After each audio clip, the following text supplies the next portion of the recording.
Hello all. என்ன எல்லாரும் தீபாவளிக்கு பலகாரம்லாம் செஞ்சு முடிச்சிட்டிங்களா?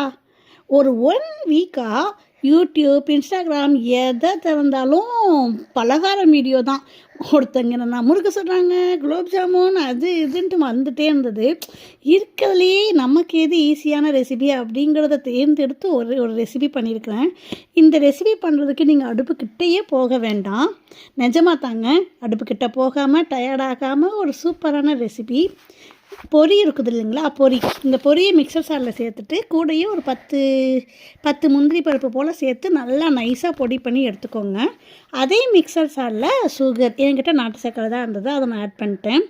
அந்த நாட்டு சர்க்கரை கூட ஏலக்காவி சேர்த்து ஆட் பண்ணி நல்லா பொடி பண்ணி எடுத்துக்கோங்க. இப்போ ரெண்டையுமே சேர்த்து ஒரு மிக்சிங் பவுலில் போட்டுட்டு 2 ஸ்பூன் நெய், அந்த நெய்யை மேலே ஊற்றிட்டு அந்த நெய்யை கூட நீங்கள் உருக்கிறதுக்கு அடுப்புக்கிட்ட போக வேண்டாம். அது அந்த மிக்சர் சாடியில் பொடி பண்ண சூட்லேயே அதுவே இலகிடும்.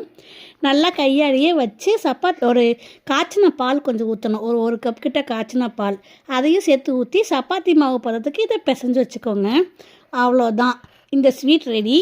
இது நம்ம என்ன பண்ணுறோம் அப்படின்னா, இதை ஒரு அழகான ஒரு ஸ்கொயர் பாக்ஸ் எடுத்து அடியில் நல்லா கீயெல்லாம் நல்லா ஸ்ப்ரெட் பண்ணி, எதுக்காகனா ஒட்டாமல் வர்றதுக்காக கீயெல்லாம் நல்லா ஸ்ப்ரெட் பண்ணி அதுக்குள்ளே அந்த சப்பாத்தி மாவு படி பிசைஞ்சு வச்சுருந்தோம் பார்த்தீங்களா, பொரியோடது, அதை நல்லா உள்ளே போட்டு நல்லா செட் ஆனதுக்கப்புறம் பீஸ் போட்டு எடுத்திங்கன்னா அருமையான இந்த ஸ்வீட்டுக்கு பேர் என்னன்னு பேர் வைக்கலை, அருமையான ஸ்வீட் ரெடி.